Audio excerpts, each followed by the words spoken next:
How's it going, YouTube? My name is NZ Squared, and welcome to I guess a new league that I'm in. It's called the PPC. It's the commissioners are Aaron2420 and Miss Angel Bomb. They're really cool friends of mine. They're really cool people, and I asked to join the league, and they're like, yeah, sure, go ahead. Well, I mean, I put in an application. They allowed me to join the league. So those I want to say thank you to them if they're watching this video. But we are here for week 1 of the PPC, and this is their 3rd season. So this is my first season in the PPC. But as you can see here, I'm gonna list off my team real quick, mainly because I didn't really do a draft recap. So first up for our Mega, we have Mega Manetric, we have Manaphy as our one tier 1, and then a second tier. Well, how they did the drafting was that you get 1 Mega, you did 2 tier 2s, 2 tier 3s, 2 tier 2s, 2 tier 3s, 2 tier 4s, 2 tier 5s, and then that was all you drafted. So for my tier 1s, we got Manaphy and Torn T. For my tier 2s, we got Cresselia and Salamence. For my tier 3s, we got Nidoqueen and Politoed. For my tier 4s, we got Meloetta and Bronzong. And then for my tier 5s, we got Hitmonchan and we got Ludicolo. For my Mega, we obviously got Mega Manetric. But as you can see here, I brought Cresselia, Mega Manetric, Politoed, Torn T, we got Nidoqueen, and we got Hitmonchan right here, my boy. That boy, you can see what this boy does. And then my opponent, Masked Aura, brought what's it called? Tapu Koko, Licky Licky, Latios, Ariados for obvious webs, Roserade, and Bisharp, obviously, to counteract most of the Pokemon on my team. One of the biggest things that I prepped for while prepping for this was the Bisharp mainly, and somewhat of the Latios, but mainly the Bisharp. I didn't really have anything for the Bisharp, and other than, obviously Hitmonchan, but I do have a secret tech with superpower on Tornadus, and I don't think he realizes that in the middle of the match. But we are going to play right away, and I lead off with my Politoed. Obviously, you can tell from what my team was. It was a rain team. I wanted to get a little bit of rain in there, not too much to where I had to depend on it, but enough to where I could do some work with it. So I lead off with Politoed here to set up the rain really early. And then I immediately switch out and I go into Cresselia here to take any damage to take from this Latios. What he doesn't realize is that I didn't take any damage right there, mainly because he didn't really, he was like, he knows I'm not leftover, so he doesn't know what I am right now. He goes on to his Ariados. I go for my Moonblast, and it does quite a bit of work, not too much, but obviously enough for Cresselia to do whatever it wants. He goes for his Sticky Webs, and I switch out and I go into Tornadus T. And he goes into his Bisharp. Now, here's the tech. I go for superpower. I kill the Bisharp. The biggest thing I prepped for maybe like 2 or 3 hours, gone in turn 5. So, I was kind of excited about that, and I was like, all right, well, the rest of this team doesn't look that bad. Other than that, Tapu Koko and the Latios doesn't look too bad. So obviously, again, my drop into attack and defense. He goes for Ice Beam, and I then realized I'm slower than him, so that must mean he is Scarfed. So this is definitely a revenge killing Latios. So I go for Ice Beam, but he freezes me, not being able to get off my my U-turn, and which kind of like I would have been able to do a lot of damage with this Latios if I got this U-turn off. Although I still would have been dead this turn or the next turn. If I had not gotten frozen, I would have died to U-turn with the Life Orb, and I would have died to this Latios next turn. So Ice Beam kills Mr. Storm. Unfortunately, Mr. Storm only got 1 kill, but Starfire comes into this play. It sends out his Licky Licky, and I go for Moonblast. Moonblast doesn't do that much damage, but it drops his special attack, but mainly because this is mainly a physical attacker.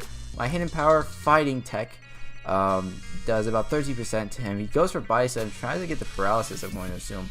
Doesn't realize I'm Rocky Helmet, but then he does realize I'm Rocky Helmet. And then I go out, and it does actually quite a bit of work to this Licky Licky, surprisingly. I'm pretty sure this guy's Mega is Mega Medicham, and that's why I brought Cresselia, but he did bring Mega Medicham. So I'm like, huh? Alright.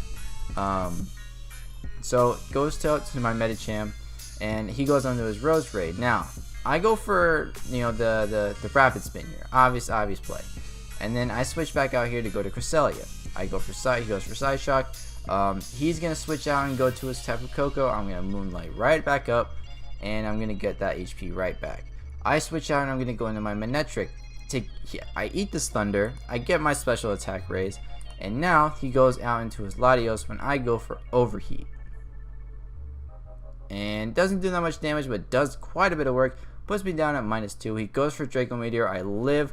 I think this is the point right here where I realize maybe this dude's scarfed. I go into my Politoed here. Still able to do some work. He switches into his Tapu Koko. I go for the Toxic, which is very nice on that Tapu Koko. And then I switch back out with my Politoed. Go into Annabelle. He goes for U-turn. I'm guessing he switches back out into his Latios. Thinking I'd be able to take a hit, he goes for Side Shock and kills me right away. So this Latios is putting in a lot of work. I'm putting in 2 kills so far. I go into my Cresselia. He goes into his Ariados. I predict the Ariados. Go for Side Shock. Cresselia gets a kill. He goes into his Licky. Gets the Cloud9. I go for Side Shock. Does about 17 damage. He goes for Dragon Tail. Switches me out and gets the damage. Rocky comes out. I switch out. Goes to Manectric. Get the attack drop. He switches back out. Goes to Rose Raid. He switches out. Goes to Latios. I Volt Switch. And I believe I go into Medicham here, if I'm not mistaken. Or I go into Cresselia.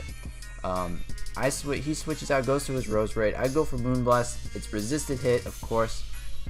And then he goes for Aromatherapy, cures up his Tapu Koko. I go for Side Shock, do quite a bit of damage to this thing. And I have no other reason to go for other than Side Shock here, so I go for Side Shock, kill the Rose Raid. But now I'm in a little bit of trouble here. Now it goes on to his Latios here. I go into my Hitmonchan and he misses his Draco Meteor, which is very unfortunate, very, very unfortunate. He switches out, goes to his Tapu Koko. I go for my Drain Punch here and do a little bit of damage, but not enough. And then I go for Earthquake here. I go for another Drain Punch. Think he's going to switch out. And then he goes for Dazzling Gleam. And then I go for Earthquake here. And I kill this thing right away. He goes into his Latios. He misses his Thunder and Electric Terrain. I go for Drain Punch. I get the kill. That's 2 kills for Hitmonchan. And Licky up next with the Cloud9 ability. Go for Mach Punch. Get the easy KO. And that's a win for me. Our opponent this week was Masked Aura. I believe coach of the Wichita Beedrills. He played a very good game. It was very hard to prep for his team, mainly because I'll list you his team real quick. I mainly prepped for the Mega Medicham, the Tapu Koko, the Latios, the Chandelure. Oh my god, don't even get me started with Chandelure. Bisharp and Sneasel. A little bit of Rose Raid and a little bit of my Milotic. Didn't see my Milotic, which is very nice. Although I did have, a great electric type to kill my Milotic, it was still very nice to have. But the Chandelure was also another Pokemon that was very, very powerful against my team. It did a lot of work. It was like me and my friend Alpha. We were trying to, prep for this Chandelure, and we both sat here like, what do we bring for this thing? And if we bring Air Balloon Chandelure, it kind of messes up my team because Rocky is mainly the reason I brought for the Chandelure. If Earthquake, we calculated enough to where we had Assault Vest on our Medicham to take 1 hit, and we could dish out a hit with an Earthquake to OHKO the Chandelure. So that's how we were going to deal with it, but he didn't bring it. And then we also had Medicham in the back, but I believe Mega Manectric OHKO'd it anyways. But that is our battle. That is a wrap. It was a very fast and quick battle. It was still fresh in my memory, so I was able to, easily turn and, and tell the turns and stuff like that. But if you guys are excited for this PPC, I won 4-0, which is very blessed. It's taking a beating from the NPL is definitely taking a toll on me, so I have to at least try and do better in other leagues as well. So starting at 4-0 is a very good start. Gets a little bit boosted confidence. And but a great match to my opponent, Masked Aura. Although you did lose 4-0, it's obviously you still played a great game. I still was on my toes the entire match, being that Nidoqueen and Tornadus died so early. Tornadus is actually the reason Tornadus actually bodied most of his team, so it was hard to lose Tornadus very early in the game, but I was able to recover. Thank you guys for watching. Hope you guys have a great day, and I'll see you on the next one. Peace.